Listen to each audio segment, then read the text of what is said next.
Kaixo lagunok, Bilbon gaude, hementxe Jesusen bihotzaren irudiaren ondoan.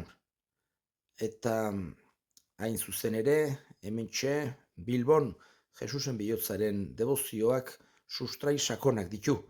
Bertan, aita Kardaberazek, Agustin Kardaberazek, 1783 urtean egin zuen Jesusen bihotzaren inguruko aurreneko predikua, aurreneko sermoia.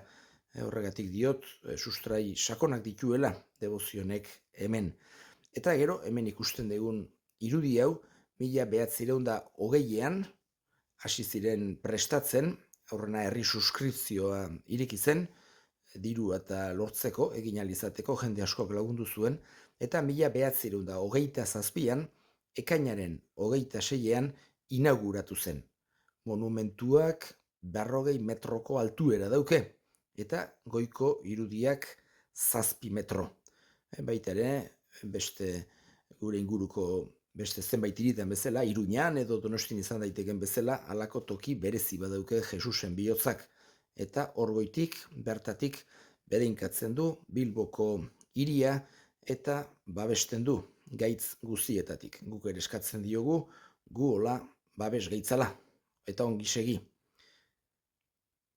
Hemen ikus daiteke monumentua eta goian dagoen irudia, brontzezkoa, baino urre bainua daukena.